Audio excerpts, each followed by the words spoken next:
اللہ تعالیٰ فرماتے ہیں الطلاق مرتان فامساکم بمعروف او تسریح باحسان. الطلاق اس کا ترجمہ کیا جا رہا ہے یہ طلاق. یہ کا ترجمہ کہاں سے آیا؟ کیونکہ طلاق کے اوپر الف لام داخل ہے اور یہ الف لام عہد کے لیے ہے، یعنی کہ اشارہ اس طلاق کی طرف ہے جس کا تذکرہ پہلے سے ہو رہا ہے، اور جس طلاق کا پہلے سے تذکرہ ہو رہا ہے وہ طلاق رجعی ہے، یعنی کہ وہ طلاق ہے جس کے بعد خاوند عدت کے دوران اپنی بیوی سے رجوع کر سکتا ہے. تو الطلاق مرتان یہ طلاق پھر کون سی ہوئی؟ رجعی طلاق. تو الطلاق یہ طلاق مرتان دو مرتبہ ہے. مرتان یہ تثنیہ ہے مرتن کا. مرتن کا معنی ہوتا ہے ایک بار، ایک دفعہ. مرتان دو دفعہ، دو بار، یعنی کہ رجعی طلاق کتنی بار آپ دے سکتے ہیں؟ دو بار. فامساکم بمعروف، امساک اس کا معنی ہے روک لینا. یہ مصدر ہے باب امسکا یمسکو کا، تو اس کا معنی کیا ہوتا ہے؟ روک لینا. بمعروف، معروف کے ساتھ، اچھے طریقے کے ساتھ. اور امساک جو ہے اس کو آپ مبتدا بنا سکتے ہیں. اس کا مطلب یہ ہوگا کہ اس سے پہلے خبر مقدر ہے، محذوف ہے، اور وہ ہوگی علیکم. یعنی کہ ایک بار طلاق دینے کے بعد یا دوسری بار طلاق دینے کے بعد تمہارے اوپر واجب ہے. کیا واجب ہے؟ دو کاموں میں سے ایک کام. پہلا کام کیا ہے کہ اس کو اچھے طریقے سے روک لینا، یعنی کہ عدت کے دوران رجوع کر لینا. او کا معنی کیا ہوتا ہے؟ یا. تسریح یہ بھی مصدر ہے، سرح یسرح سے چھوڑ دینا. بے احسان نیکی کے ساتھ، نیکی کرتے ہوئے آپ اس کو چھوڑیں. اس آیت میں اللہ رب العزت نے سب سے پہلے یہ بیان کیا ہے کہ رجعی طلاق آپ دو بار دے سکتے ہیں، یعنی کہ دو طلاقوں کے بعد، دو بار طلاق دینے کے بعد تیسری بار جب آپ طلاق دیں گے تو وہ رجعی طلاق نہیں ہوگی، وہ طلاق بین ہوگی.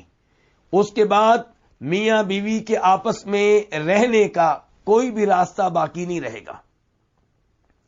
البتہ پہلی طلاق دینے کے بعد عدت کے دوران خاوند رجوع کر سکتا ہے، اور عدت گزر جائے تو اس سے نیا نکاح ہو سکتا ہے اگر وہ لڑکی بھی نکاح کرنے پہ راضی ہو. لیکن عدت کے دوران اس لڑکی کی رضامندی کے بغیر یک طرفہ رجوع ہو سکتا ہے. تو بہرحال پہلی طلاق کیا ہوتی ہے؟ رجعی طلاق، یعنی کہ جس میں رجوع ہو سکتا ہے. دوسری طلاق بھی کیا ہوتی ہے؟ رجعی طلاق. تو اللہ نے کہا الطلاق مرتان، رجعی طلاق کتنی بار ہوگی؟ دو بار. یہاں پہ یہ بیان کر دینا مناسب ہوگا کہ اللہ نے کہا ہے کہ یہ طلاق دو بار دینی ہے، یعنی کہ اگر کوئی ایک بار کہہ دے کہ تمہیں 3 طلاقیں ہیں تو وہ ایک ہی طلاق قرار پائے گی. اگر کوئی ایک ہی بار کہہ دے کہ تمہیں 5 طلاقیں ہیں وہ ایک ہی طلاق قرار پائے گی. اور یہاں پہ میں سب سے پہلے وہ حدیث آپ کے سامنے رکھنا چاہوں گا جسے امام مسلم رحمہ اللہ روایت کرتے ہیں جناب عبداللہ ابن عباس رضی اللہ تعالیٰ عنہما سے کہ نبی علیہ الصلوۃ والسلام کے زمانے میں 3 طلاقیں ایک شمار ہوتی تھیں. جناب ابو بکر رضی اللہ عنہ کے زمانے میں 3 طلاقیں ایک شمار ہوتی تھیں. جناب عمر فاروق کے ابتدائی زمانے میں 3 طلاقیں ایک شمار ہوتی تھیں. پھر انہوں نے کہا کہ لوگ اس کام میں جلد بازی کر رہے ہیں جس میں انہیں مہلت دی گئی تھی، تو کیوں نہ ہم 3 کو 3 شمار کریں. اس کے بعد انہوں نے 3 کو 3 شمار کرنا شروع کر دیا. یہاں پہ مقام غور یہ ہے کہ نبی علیہ الصلوۃ والسلام کے زمانے میں 3 طلاقیں ایک قرار پاتی ہیں، جناب صدیق کے زمانے میں 3 طلاقیں ایک قرار پاتی ہیں، جناب عمر فاروق کے ابتدائی زمانے میں 3 طلاقیں ایک قرار پاتی ہیں. اس کے بعد جناب عمر فاروق نے کہا کہ آئندہ ہم 3 کو 3 شمار کریں گے، اور جناب عمر نبی نہیں ہیں، شریعت نبی علیہ السلام کے زمانے میں مکمل ہو چکی ہے۔ تو پھر آپ جناب عمر فاروق کے اس فیصلے کے بارے میں کیا کہیں گے؟ یہ ان کا فیصلہ بطور حکمران ہے۔ تو جب تک وہ حکمران ہیں یا بعد میں آنے والا کوئی حکمران بھی اس فیصلے کو برقرار رکھ سکتا ہے، لیکن شریعت تبدیل نہیں ہوگی، شریعت وہی رہے گی جسے نبی علیہ الصلوۃ والسلام دے کر گئے تھے۔ جناب عمر فاروق کا یہ فیصلہ تعزیر کہلائے گا، یہ سزا تھی ان لوگوں کے لیے جنہوں نے طلاق کو کھیل تماشا بنا لیا تھا۔ جب بھی طلاق دے رہے ہیں 3 طلاقیں دے رہے ہیں، جبکہ طلاق دینے کا درست طریقہ یہ ہے کہ ایک موقع پہ آپ 1 طلاق دیں،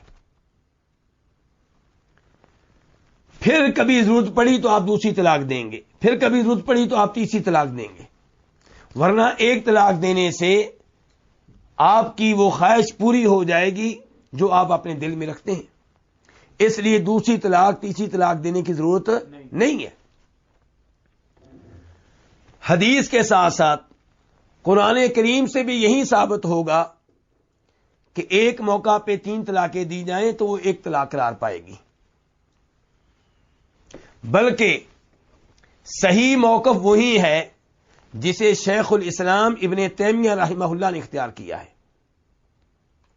کہ جب کوئی 1 طلاق دے گا تو اس کے بعد دوسری طلاق اس وقت تک نافذ نہیں ہوگی جب تک کہ اس سے رجوع نہیں کر لے گا، یا عدت کے گزرنے کے بعد نیا نکاح نہیں کر لے گا۔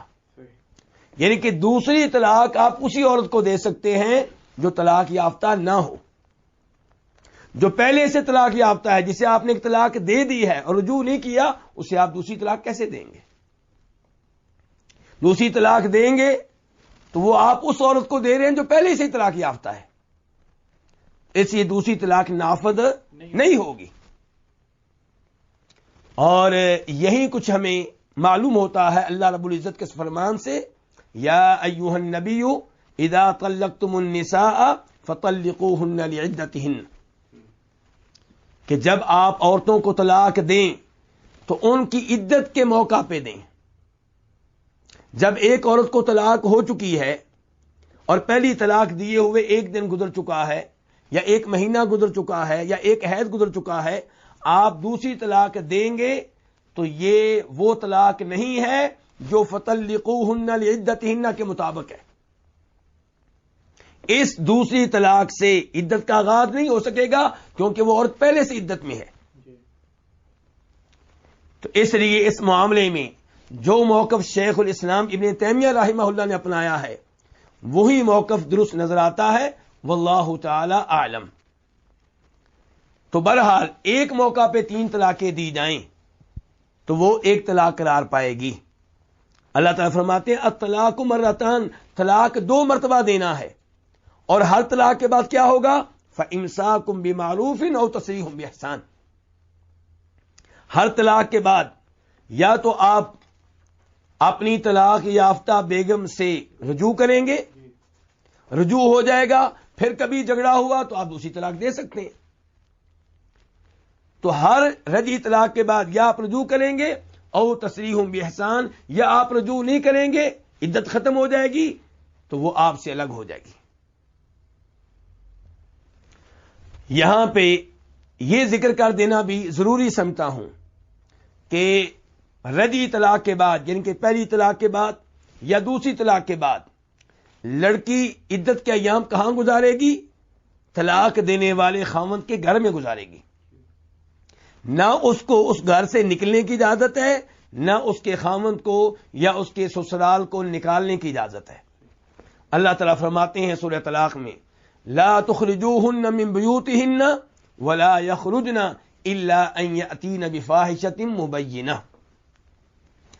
تو اللہ تعالیٰ فرما رہے ہیں الطلاق مرتان، طلاق 2 مرتبہ دینا ہے۔ کون سی طلاق؟ رجعی طلاق، یعنی کہ وہ طلاق جس کے بعد رجوع ہو سکتا ہے وہ 2 بار دینا ہے۔